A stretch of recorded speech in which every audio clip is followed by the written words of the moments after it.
Olá, boa tarde a todos. Meu nome é Silvana Hoffmann, eu sou integrante da Academia Brasileira da Qualidade e eu estou aqui hoje para falar um pouquinho sobre integração dos sistemas de gestão. Esse é um tema que gera algumas polêmicas, então a gente vai falar um pouquinho o que isso significa para uma organização. Eu tenho todo um histórico de atuação em consultoria na implantação de sistemas de gestão, então eu tenho um pouco dessa vivência das dificuldades que isso pode representar para uma empresa, tá bom? Então vamos lá. Bem, passando o slide, a primeira coisa, quando a gente fala em sistemas de gestão, a gente tem que entender um pouquinho como uma empresa funciona, certo? Então, toda empresa, ela tem fornecedor, ela tem cliente. E no meio do caminho eu tenho um monte de coisa que a gente chama que são processos, que dependem de determinados insumos e que vão sair os produtos, aquilo que a gente está combinando com o nosso cliente, aquilo que a gente vai entregar para o cliente. Então, toda empresa tem esse fluxo normalmente dentro dela. Só que o que acontece? Ao mesmo tempo que eu tenho tudo isso, o meu processo, muitas vezes, ele traz resultados indesejáveis, ele traz produtos indesejáveis. E esses produtos, eles podem trazer impactos sobre o meio ambiente e a sociedade, e eles podem trazer também riscos à saúde e segurança das pessoas. Ou seja, eu como empresa, eu não quero que isso aconteça, mas isso independe da minha vontade. Então, esses indesejáveis, eles ocorrem dentro do meu processo produtivo. E aí, quando a gente percebe que isso de fato acontece, é que começa a se entender a importância dos sistemas de gestão. Então, a gente vai ter um sistema de gestão que ele vai estar focado nas entregas que eu estou fazendo para o meu cliente, é o meu sistema de gestão da qualidade. Ele vai olhar para processos e ele vai olhar para cliente. O sistema de gestão de saúde e segurança, ele está olhando para a parte de riscos à saúde e segurança. Sistema de meio ambiente, ele vai estar olhando sobre os impactos que a gente traz ao meio ambiente. E o de responsabilidade social sobre os impactos que a gente gera na sociedade e as contribuições que a gente pode ter. Ou seja, se a gente entender que uma empresa ele é um conjunto desses diversos temas, independente do negócio dela, do foco de atuação dela, a gente percebe que só aí eu tenho uns sistemas de gestão muito bem definidos e muito bem documentados, ou deveriam estar bem documentados. Então, foi pensando nisso, né, nessa importância de ter isso estruturado, que foram constituídos as normas de sistemas de gestão, que eu vou explicar um pouquinho a origem dessas normas, como é que a gente chegou nelas. Tá? Então, olhem aqui. A primeira norma de sistema de gestão que a gente tem notícia é a norma ISO 9000. A ISO 9000, ela foi lançada pela primeira vez em 87 e a gente já teve aí 5 revisões dessa norma, sendo a última em 2015. O que é a ISO 9000? A ISO, primeiro, é uma entidade internacional que tem foco em fazer normas. A ISO foi constituída em 1947. Por que 47? Término da guerra. Nesse momento começou a ter maior intercâmbio comercial entre os diferentes países, uns mais fragilizados e outros crescendo em termos de sua indústria. Então, a partir desse momento, começa-se a ter as trocas, né? E começa-se a perceber as incompatibilidades técnicas daquilo que você está comercializando. Para vocês terem uma ideia, o primeiro comitê técnico da ISO foi o comitê técnico, foi criado lá em 47, para padronizar rosca de parafuso. Imagine você está vendendo um equipamento você está na Inglaterra, vendendo equipamento para os Estados Unidos, chega lá, precisa de uma manutenção. O parafuso que é fabricado lá tem uma estrutura de medidas diferente da estrutura de medidas que tem na Inglaterra. Então, o parafuso não é compatível. Para tentar minimizar essas dificuldades que começaram a surgir com esse incremento de comércio, é que é criada a ISO, que é a International Organization for Standardization.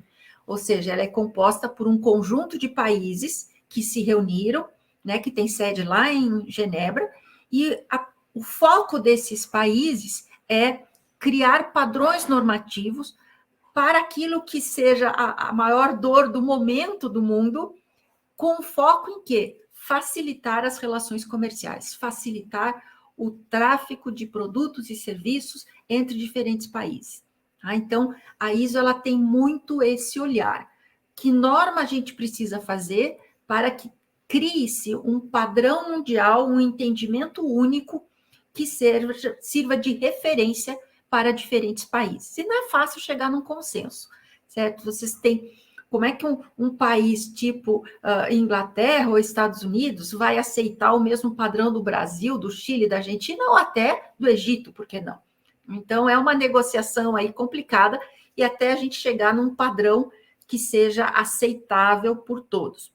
Então, esse primeiro padrão de sistemas de gestão, ele surge em 87, justamente por causa disso, década de 80, foi uma grande década que a gente fala do movimento da qualidade, né? Foi nesse período final da década de 70, os primeiros carros japoneses começam a chegar nos Estados Unidos, começa a ter aquela crítica, por que o carro japonês é melhor que o carro americano? Vem a crise do petróleo também, aí a gasolina fica muito cara, então o carro japonês ele já é um carro mais econômico, ou seja, tudo isso surge um movimento muito grande de migrar para o Japão e ver o que o Japão está fazendo de diferente, por que ele consegue ter padrões de qualidade melhor. E aí se começa a questionar o que vem a ser qualidade, né? A qualidade ela não está só atrelada ao produto, mas ela está atrelada à forma como eu faço aquele produto, desde o momento de identificar uma efetiva necessidade do cliente. Então, a ISO 9000, quando ela surge para dar garantias ao cliente de que aquilo que ele vai comprar vai ser exatamente aquilo que ele vai receber. Ou seja, aquilo que ele está especificando é aquilo que ele vai receber. Então, essa norma, ela teve muito sucesso, muita repercussão quando ela foi criada. E essa norma mundial, ela passa a ser uma referência no mundo e cada país tem o seu próprio sistema normativo. No Brasil, o sistema normativo ele é representado pela ABNT, que é a Associação Brasileira de Normas Técnicas, e essas normas internacionais, elas passam pelo crivo local antes de serem publicadas como normas brasileiras, né? Então, essa norma ISO de 87, ela se torna norma brasileira de gestão da qualidade, se não me engano, em 91. A partir daí, toda vez que tem uma mudança na norma internacional, ela automaticamente é incorporada à norma brasileira. Tá? Então, essa foi a primeira norma de sistema de gestão voltado fortemente para dar essa segurança aos compradores com relação à qualidade de produtos e serviços. Aí o nosso mundo continua evoluindo, ou seja, passou-se, não é que passou, mas esse movimento da qualidade ele foi sendo suportado pelas normas ISO, e a gente começa a ver em paralelo, final da década de 90, começo da década de 90, por aí, muitos acidentes dentro das organizações, gerando acidentes ambientais muito graves, né? Então, esse conjunto de acidentes ambientais, e aí a gente tem o Exxon Valdez lá nos Estados Unidos, na Península do Alasca, com derramamento de óleo, né? A gente tem também na Índia um Bhopal, se não me engano, com extravasamento de gases. Então, esse conjunto de acidentes ambientais faz com que a comunidade internacional comece a se mobilizar no sentido de criar-se também algumas garantias para o cliente, para o comprador, com relação à credibilidade, à idoneidade ou à preocupação daquela organização com o seu processo produtivo do ponto de vista ambiental. Então, nesse momento, surge a nossa ISO 14000. Né? Então, a primeira norma ISO 14000, ela é publicada em 96, ela tem uma primeira revisão em 2004 e ela volta a ser atualizada em 2015 junto com a ISO 9000. Aí eu vou abordar um pouco mais esse processo de atualização. Dentro desse contexto todo, gente, as organizações começaram a criticar assim, não, mas a gente tem que também olhar para as pessoas. A gente tem que também olhar para a questão de saúde e segurança. Aí foram lá, bateram na porta da ISO, assim, ISO, a gente quer uma norma internacional que preserve a saúde das pessoas. Aí a ISO chega e diz assim, não, segurança e saúde não é da minha alçada. Isso é lá da OIT, da Organização Internacional do Trabalho, não faz parte do meu escopo de atuação. E aí, o que as empresas certificadoras, aquelas que atestam, né, digamos, a implantação da norma dentro de uma empresa, as empresas certificadoras mais conhecidas na época, elas se reuniram e disseram o seguinte, olha, se a ISO não vai fazer uma norma, a gente faz uma norma. E essa norma que eles fizeram, eles pegaram a ISO 14000, que era uma norma de gestão de aspectos e impactos, e transformaram numa norma de perigos e riscos. Então, a OSAS 18.000, ela é uma norma que ela foi publicada pela primeira vez em 99, né, para atender uma necessidade das organizações e foi atualizada depois em 2007.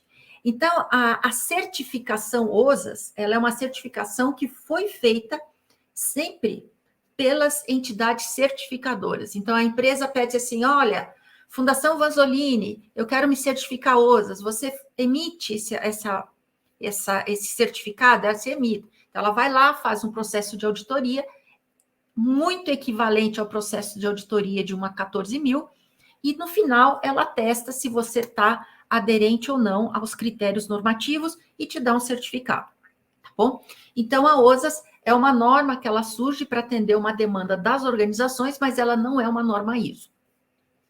Com o passar do tempo, esse assunto começou a ter uma certa relevância, até o volume de organizações que atuavam com OSAS, e essa demanda volta a cair no colo da ISO, e a ISO chega e diz assim, tá bom, então vamos fazer uma norma ISO de segurança e saúde. E, finalmente, essa norma, ela é publicada agora em 2018. A gente tem a norma ISO 45.000, que é uma norma de segurança e saúde. Então, percebam, gente, que aqui a gente tem digamos, alguns pilares daquilo que acontece dentro de uma empresa. Tem a ver com a qualidade, tem a ver com a gestão de impactos, né, com a questão da saúde e segurança. Só que, né, ainda a gente pode falar de alguns outros sistemas de gestão que são muito representativos, né? E aí a gente volta também a problemas que estavam acontecendo no mundo lá no final da década, no começo da década de 90. E a gente vai falar agora de repercussões de trabalho infantil, trabalho escravo, que acontece com grandes organizações, né? Uma delas, que ficou muito emblemática, foi o trabalho que era um trabalho escravo contratado pela Nike, né, para de empresas asiáticas ou de trabalhadores asiáticos. Então, isso veio a público, houve uma repercussão muito grande, e aí começa a se ter também a nossa comunidade, os nossos clientes potenciais, exigindo certas garantias, porque eles não querem mais ser associados, né, ter o seu nome como cliente associado a uma organização que está trabalhando com crianças, que está trabalhando com trabalho forçado, trabalho escravo e por aí vai. Tá? Então, dentro desse contexto, surge uma organização, no primeiro momento vinculado à ONU, depois vinculado à OIT, e depois ele se torna independente, hoje se chama SAI, Social Accountability International, que é a organização que vem e faz a norma chamada SA 8000.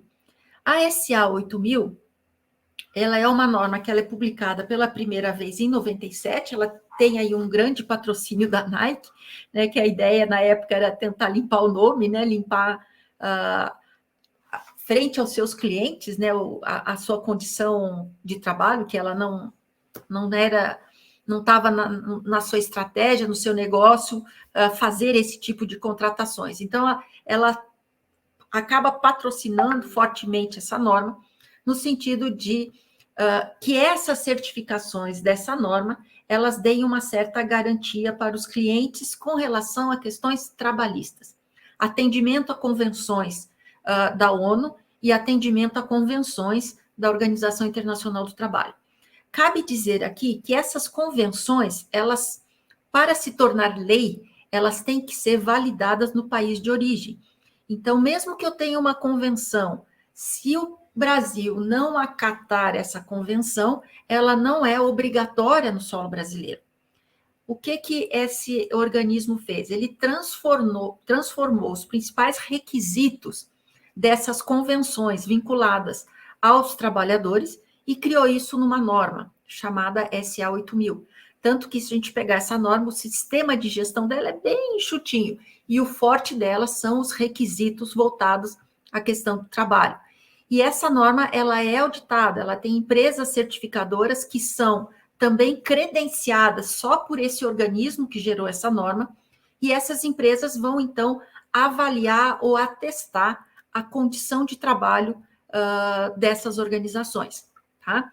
Então, essa norma, ela vem tendo um número grande de certificações, infelizmente não é tão conhecida e também não é tão certificável como as demais que a gente vai ver daqui a pouquinho. Muito bem. No Brasil, a ABNT chegou e disse assim, não, esse assunto de responsabilidade social, esse assunto da questão do trabalhador, esse assunto é um crítico para a nossa realidade no Brasil. Então, ele vai lá, cria um grupo de trabalho e resolve fazer uma norma de responsabilidade social. Essa norma brasileira, ela vai abordar a questão trabalhista, daquilo que vinha da SA, mas ela vai trazer muito dos aspectos de gestão, que era aquilo que tinha na 9 e na 14.000.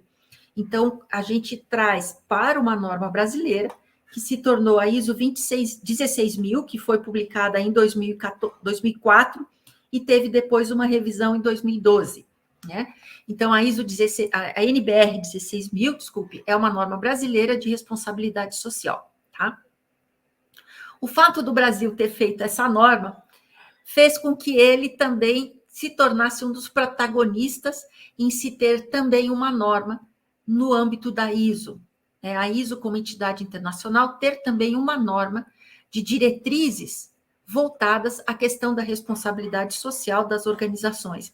Então, essa norma ISO, ela é publicada em 2010, é uma norma que se tornou a ISO 26000. A diferença que a gente tem aqui é que a ISO 26000, até por tratar de um assunto muito delicado, que é a questão da responsabilidade social empresarial, ela não tem um caráter de certificação, porque a ISO entende que toda vez que você cria uma norma certificadora, né, uma norma que é possível ter certificação, ela pode gerar barreiras comerciais, ela pode se tornar um entrave às relações comerciais. E como o assunto é um assunto delicado, quando você olha mundo, né? Uma coisa é falar em responsabilidade social em países europeus, mesmo assim, com algumas exceções, né? Outra coisa é falar na Ásia, ou falar na África, ou até mesmo falar na América Latina. Tá? Então, esse assunto de responsabilidade social é um assunto delicado. E a ISO, então, preferiu, lá em 2010, e a gente ainda não tem um outro documento, fazer uma norma de diretrizes, uma norma para orientar as organizações a como abordar o tema dentro de cada uma delas. E aqui no Brasil, a revisão que a gente teve da nossa norma em 2012 foi para incorporar os aspectos que estavam sendo colocados na 26.000 e que não haviam sido previstos na 16.000 inicialmente. E no Brasil, essa norma é uma norma certificada. Então, nós temos uma NBR 16001, né, que o 1zinho é sempre a norma que permite a certificação. Então, essa norma no Brasil, ela é passível de certificação, você tem organismos que são acreditados pelo Inmetro, que é o organismo que faz esse reconhecimento de empresas que querem se tornar empresas certificadoras, né? Então, a gente tem também esse acompanhamento pelo próprio Inmetro, tá? Então, sistemas de gestão, a gente tem esse, mas tem uma série de outros. E aí, à medida que as necessidades vão surgindo também novas demandas de padronização. Então, entendo que as normas de gestão, elas são sempre oriundas de uma demanda de público ou de organizações para ter algo que seja minimamente padrão e aceitável, que faça uma linguagem única entre diferentes organizações. Então, para isso que serve um padrão, né? Para facilitar esse entendimento por todos, essa compreensão e facilitar essa troca entre diferentes culturas e padrões locais, que cada país tem o seu conjunto de próprios padrões, tá? Então, essa é a evolução que a gente tem das principais normas de sistemas de gestão. Quando a gente olha, então, da ISO 9000, que foi a primeira delas que a gente teve, né? Se a gente for olhar quais foram os benefícios da implantação desse sistema de gestão da qualidade, e a gente tem aí uma série de benefícios, são alguns exemplos, poderiam ter outros, né? E a gente tem aumento da satisfação de clientes, produtos e serviços com maior confiabilidade, né? O cliente não tem mais surpresas quando ele recebe os seus produtos e serviços. Para a empresa, ela dá acesso a novos mercados, também permite otimizar os recursos, porque os processos passam a ter maior controle, né? Melhora as relações com fornecedores, melhora as condições de trabalho e passa a se ter um maior comprometimento dos trabalhadores com a própria empresa. Essa norma vai pedir definição de política, de diretrizes, né, e de envolvimento das pessoas. Então, essa norma, ela trouxe um grande ganho para as organizações, por isso o sucesso dela ao longo do tempo, tá bom? Então, essa norma, gente, hoje, para vocês terem uma ideia de aceitação no mundo, né? A gente tem aqui no eixo lateral, são 1.000 certificados. Então, nós temos 917 mil certificados, né? Ao longo desse período, né? 917 mil certificados até 2020. Isso é no mundo, tá? No mundo todo a gente tem. E aí vocês têm a evolução desde quando ela foi criada, foi em 87, no comecinho a gente tinha poucas empresas, e esse número de certificações, ele vem aumentando ao longo do tempo, tá bom? A norma nossa, a 14.000, quando a gente fala de gestão ambiental, é porque realmente o nosso planeta estava ficando muito deteriorado, né? Por isso que surge a ISO 14.000. E ela também trouxe para a gente uma série de benefícios, né? Quando a gente fala aí melhoria de competitividade, porque organizações que estavam com algum problema ambiental, o cliente já não queria saber dela. E essa organização normalmente saía na mídia, ela era colocada, né? Alguém fazia alguma matéria, alguma notícia. Então, o cliente já ficava com o pé atrás com relação a essa empresa, né? Passa-se a ter acessos, então, a novos mercados, menor riscos de sanções do poder público, porque a norma 14.000, ela preconiza um atendimento legal, faz parte do conjunto de requisitos da 14.000, você conhecer os requisitos legais e atender esses requisitos legais. Com isso, o poder público ele vai olhar para empresas com 14.000 com olhos diferentes, né? Vai estar mais sensibilizado, pelo menos. Ela vai ter também uma preocupação com a conservação de recursos naturais, otimização de recursos, aumenta a conscientização ambiental e ela vai requerer um controle de impactos ambientais, ou seja, essa conscientização ambiental que a gente fala é uma coisa muito legal, porque não é só para dentro da empresa. O funcionário, ele se conscientiza e ele leva esse conceito para dentro da casa dele e isso vira uma bola de neve, né? A gente vai gerando um círculo virtuoso de conhecimento e entendimento e de prática de melhorias na questão ambiental, tá? E controle de impactos, né, que é uma obrigação da empresa, né? Ou seja, a empresa gera impactos no seu processo, a gente viu lá naquela primeira figurinha, ela gera impacto, ela gera resíduos, ela gera emissões, muito bem, então tem que minimamente controlar, arcar ser responsável por aquilo que eu estou provocando, tá bom? A ISO 14.000, ela também tem uma boa aceitação no mercado, nem tanto quanto a 9.000, a 9.000 já é uma norma mais consolidada, e aqui a gente fala de 348 mil certificados ao longo do tempo, tá?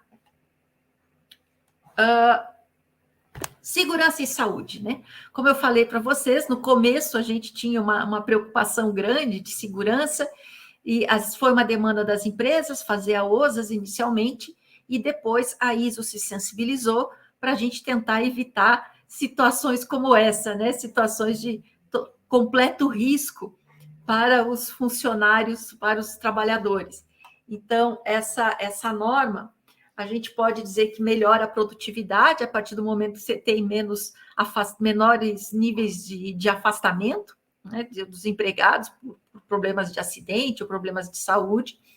Eu passo a ter um controle maior de perigos e riscos, a gente gera melhores condições no trabalho, vai, consequentemente, a partir do momento que você começa a aprofundar o entendimento dos seus processos, avaliar riscos, você vai reduzir naturalmente o nível de acidentes, passa a ter uma otimização maior de recursos, porque eu vou deixar de pagar afastamentos, no mínimo, né? Tem uma preocupação com atendimento à legislação de SST, assim como a norma 14.000 tinha um forte foco de atendimento a requisitos legais ambientais, a OSAS e depois a 45.000, ela tem também essa preocupação de atendimento à legislação do país no que se refere a questões de segurança e saúde, e no nosso caso são as NRs, tá? As normas regulamentadoras. E a gente passa a ter um maior comprometimento com a organização pelos funcionários, né? Os funcionários, eles percebem que a organização está efetivamente envolvida, né, e preocupada com a sua segurança, e eles também passam a ficar mais comprometidos, tá bom? Bem, como a 45.000 é uma norma nova, a gente tinha 190.000 certificações, né, até 2020. Ou seja, até então, a gente não tinha controle do número de certificações, porque ele era feito pelas empresas certificadoras, não havia uma obrigatoriedade de reporte, então, cada um fazia as suas certificações e a gente não sabia quantas empresas estavam certificadas. A partir do advento da ISO 45.000, ela entra na toda a estrutura de controle das demais normas, e a ISO passa a ter também um controle do número de certificados, ou seja, as certificadoras são acreditadas pela ISO, né? Na verdade, elas são acreditadas inicialmente no país de origem, no nosso caso pelo Inmetro, depois elas têm um reconhecimento na própria ISO, e esse número de certificações que é gerado passa a ser consolidado mundialmente, tá bom? Gente, só falando um pouquinho da norma de responsabilidade social, né? Ou seja, passa a ter uma valorização da empresa e da sua reputação, passa a ter uma redução de riscos sociais, greves, processos trabalhistas, você tem o teu empregado, ele está mais comprometido, você gera uma transparência maior nas práticas socioambientais, uma transparência maior nas relações com as partes interessadas, isso traz mais credibilidade para a empresa, melhora as relações sindicais, a integração com a comunidade, ou seja, é uma norma bastante complexa, mas que traz bastante benefícios, né? E aí, de novo, a gente tem dois grandes focos, né? Nós temos o foco da SA, que é um foco voltado para questões trabalhistas, e nós temos o foco da 26.000, que ela é uma norma mais de sistemas de gestão para esses temas, né? Então, eu trouxe aqui, só para vocês terem uma ideia, o número de certificações da SA 8.000, ele é controlado por essa entidade, que é a entidade que faz a própria norma e faz a acreditação das organizações. E a gente tinha aí 4.608 empresas, ou seja, não é muito, né? Se a gente olhar o universo de empresas que a gente tem no país, isso não é muito. Mas, de novo, gente, quem é que exige uma certificação? É o cliente. Nenhuma norma tem o poder de lei, né? Então, a exigência, o grau de aceitação de uma norma é sempre feito pelos clientes, pela comunidade. Se a comunidade não exige, a organização, muitas vezes, ela não vai se mobilizar para, né? E é o que acontece um pouco com a 16.001, que eu coloquei aqui embaixo. É irrisório o número de empresas que a gente tem no Brasil que possuem essa certificação. Então, quando você pega a ISO a 16.000, a NBR 16.001, você vai ver que ela é uma norma que ela tem um certo grau de complexidade, porque ela tem temas de responsabilidade social, mas ela traz temas vinculados à questão dos impactos que você gera, impactos até ambientais, e também a questão do seu processo produtivo também é questionado. Então, eu brinco sempre que a 16.000, ela puxa um pouco da 9, da 14 e da 45.000, além de trazer as questões vinculadas à responsabilidade empresarial, né, social empresarial. Muito bem, gente. O processo, como eu falei, continuou, né? Nós não temos só essas normas. À medida que foram sendo demandados, né, o mercado foi demandando novas normas, a ISO foi criando outras normas. Então, uma norma bastante conhecida hoje é a norma de gestão de riscos, a 31.000, até em função de todos os problemas que a gente viu aí de corrupção, né, a parte de compliance, que está vindo muito forte, né? Então, nós falamos de 31.000, que é a gestão de riscos, a gente tem a 50.000 ou 50.001, que é a norma certificável, que é sistemas de gestão de energia, segurança de alimentos, segurança da informação, a gente tem a norma de segurança da cadeia logística, uma norma de gestão de ativos, que é a 55.001, nós temos sistema de gestão para a sustentabilidade de eventos, aí começa a ter normas bem focadas, bem direcionadas, para turismo de aventura. Observem que é infinito, né? Os assuntos que a gente tem para tratar são infinitos, desde que tenha efetivamente uma demanda de mercado, uma demanda mundial, a ISO se mobiliza para tratar daquele assunto, tá bom? E uma das últimas que a gente tem aí é a gestão antissuborno, que é a norma 37.001. Bom, muito bem, gente. Daí vocês já perceberam que quando começa a ter um monte de norma, as empresas começam a ter também que ter estruturas para garantir que todos esses sistemas funcionem. Essas normas, elas precisam ser implementadas, eu tenho requisitos específicos em cada uma delas, elas precisam ser monitoradas, elas precisam ser auditadas, certo?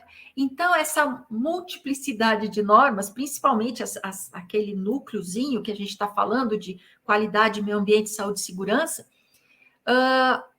historicamente, o que a gente tinha? A gente tinha a área de pessoal cuidando da norma de segurança e saúde. Nós tínhamos a área de qualidade cuidando da ISO 9000. E nós tínhamos uma área de meio ambiente, às vezes estava até mais estratégica dentro da empresa, que cuidava da questão ambiental. Então, eram equipes diferentes, cuidando de sistemas de gestão diferentes, mas que, no fundo, tudo era sistema de gestão. Eu tinha que ter política em todas elas, eu tinha que ter controle de documentos em todas elas, e acaba se tendo, então, multiplicidade de esforços para atender cada uma dessas normas. Então, a ISO começou a ficar preocupada com isso, ou seja, a gente tem que pensar em alguma coisa para facilitar, porque as organizações acabavam declinando de manter os seus sistemas, muitas vezes, porque o esforço acabava sendo muito grande quando você começava a ter várias normas, né? Então, a ideia é gerar uma integração e a empresa passa a ter dispor de um sistema único de gestão. E que esse sistema único vai atender as diferentes normas, né? E eu vou ter um núcleo central de gestão, e aí esse núcleo central, ele vai buscar a adesão, né, ou a aderência aos requisitos específicos nas unidades que sejam pertinentes. Tá? Então, isso foi o grande objetivo quando a gente fala em integração de sistemas de gestão. E olhem só, gente, todo sistema de gestão, pelo menos os da ISO, eles estão alicerçados no PDCA. Essa é a premissa, né? Uma ferramentazinha lá do DEME que a gente incorporou e faz parte dos sistemas de gestão. Então, todos os sistemas de gestão da ISO, eles partem de um planejamento que é definir política, definir objetivos, definir os resultados esperados, definir o modo de execução. É o planejamento da nossa gestão. Aí a gente tem a etapa do na sequência, que é seguir os procedimentos, monitorar e medir. É verificar se aqueles procedimentos que a gente estabeleceu anteriormente estão sendo executados ao longo do tempo. Aí a gente tem a etapa do cheque, que é avaliar os resultados. Nesse momento, as normas pedem auditorias internas e pedem análises críticas, análise de desempenho, verificação de resultados ou de indicadores, né?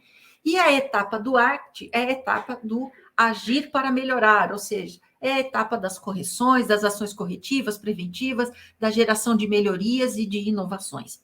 Então, todos os nossos sistemas de gestão, eles estão alicerçados nesses 4 pilares. Ora, se isso é uma verdade, a gente tem, então, como fazer uma junção desses sistemas, fazer uma integração deles e trabalhar nos aspectos comuns e trabalhar separadamente nos aspectos específicos, tá? Então, foi pensando nisso que eles olharam, olha, essas normas todas, elas devem ter uma análise de contexto para conhecer onde que a organização está inserida, né? Ter uma parte de gestão de riscos. Gestão de riscos não era forte na 9.000, sim na 14, mas eles viram, não, qualidade também tem que ter avaliação de risco. Tem que ter política, objetivos, tem que ter controle da informação documentada, tem que fazer auditorias periodicamente para checar, né, se o sistema continua válido, e tem que ter processos de análise crítica, que é você fechar o ciclo do PDCA. Tá? Então, pensando nesse conjunto de elementos comuns, a ISO ela cria uma diretiva em 2012, que é uma ISO IEC Directives, que surge em 2012, e ela diz o seguinte, olha, gente, qualquer comitê da ISO, daqui para frente, toda e qualquer norma de gestão tem que ter esses capítulos daqui para frente. Tá bom? Então, assim, toda e qualquer norma de gestão, a partir de 2012, por isso que eu falei, a 14 e a 9.000 foram revisadas em 2015, já sobre a ótica dessa nova diretiva, assim como a 45.000, ela já veio nesse contexto, e as normas que vêm na sequência, a norma anti-suborno, a norma de segurança da informação, todas essas normas, se vocês olharem, buscarem o texto da norma, vocês vão ver que eles são exatamente iguais, eles têm a mesma estrutura. Ou seja, todas as normas vai ter um capítulo 4, que é o capítulo de contexto da organização, tá? Que vai falar da compreensão da organização, compreensão de necessidades e expectativas de partes interessadas, escopo do sistema de gestão. Qual sistema de gestão? Pode ser de qualidade, de meio ambiente, ou pode ser um sistema integrado. Eu posso colocar aqui todas as normas que eu estou buscando atender com esse meu sistema de gestão. Tá bom? E qual é esse sistema de gestão? Eu vou explicar ele aqui embaixo. Certo? Então, eu vou explicitar qual é o sistema, que pode ser de uma norma só, pode ser para atender uma norma só, ou pode ser para atender várias normas que existe um padrão. Eu vou ter o capítulo da liderança, que vai falar de liderança, comprometimento, política, funções, responsabilidades, autoridades. O capítulo de planejamento, que é ações para lidar com riscos e oportunidades e objetivos e planos para atingi-los. É o nosso planejamento estratégico, planejamento operacional, o nome que a gente queira dar. Só que é aquele momento que a gente vai olhar para o futuro e vai olhar riscos e oportunidades e ver como a gente vai fazer, ou o que a gente vai fazer para minimizar esses aspectos, esses riscos, ou potencializar essas oportunidades no futuro. Tem também um capítulo de suporte, ou seja, o que é o suporte? É aquilo que eu preciso ter para garantir que o meu sistema de gestão funcione. Então, eu preciso ter recursos, eu preciso ter uma competência instalada dentro da empresa, eu preciso ter a conscientização das pessoas da importância e da relevância desse sistema, eu preciso ter um bom sistema de comunicação, né? A gente não faz gestão se não tiver comunicação, e preciso ter informações documentadas, ou seja, eu preciso ter os meus padrões de trabalho, eu preciso ter as minhas diretrizes que estejam documentadas, tá bom? Então, essa regra vale para todo e qualquer sistema de gestão. Na sequência, o capítulo 8 é planejamento e controle operacional, né? Agora é específico daquele foco que a gente vai dar. Então, o capítulo 8, ele difere, certo? O 8 da qualidade difere do 8 do ambiental, que difere do 8 de SST, e por aí vai, tá? Até o capítulo 7, a gente pode ter padrões que sejam corporativos atendendo os diferentes sistemas de gestão. O capítulo 8, não. O capítulo 8, ele agora é bem direcionado para aquele objeto, para aquele foco que você está dando o seu sistema de gestão. O capítulo 9 é um capítulo, ele fala de planejamento, né? É um capítulo que vai olhar quais são os mecanismos que a gente tem de monitoramento, medição, análise e avaliação, como é que a gente faz auditoria interna e como é que a gente faz análise crítica, ou seja, como é que a gente está rodando o nosso PDCA dentro do nosso sistema de gestão. Então, como é que eu tenho, quais são os nossos instrumentos de medição e como que a gente faz a análise crítica e para chegar no 10, que é gerar as melhorias, ou seja, como é que a gente trata, então, o que é uma não conformidade, como é que a gente aborda uma ação corretiva e como é que a gente gera melhorias no nosso sistema de gestão. Então, vocês observem que essa estrutura, valendo para todo e qualquer sistema de gestão, fica mais fácil para uma organização implementar os seus sistemas de gestão e falar de integração, porque eu tenho capítulos que vão ser iguais para todas as organizações, para todos os escopos, vamos dizer assim. Né? Então, eu não vou precisar estar olhando isso de forma individualizada. Tá bom? Então, essa é a estrutura que eu queria colocar do que se fala de um sistema de gestão. Com isso, gente, a gente vai reduzir duplicidades, porque eu tinha diferentes unidades fazendo a mesma coisa, né? E coitado do pessoal lá da unidade que tem que seguir diferentes padrões para a mesma coisa, né? Não só a unidade, você tem diferentes unidades gerando padrões diferentes para sistemas diferentes, mas imagine o coitado lá do funcionário tendo que seguir 3 padrões diferentes para fazer a mesma coisa.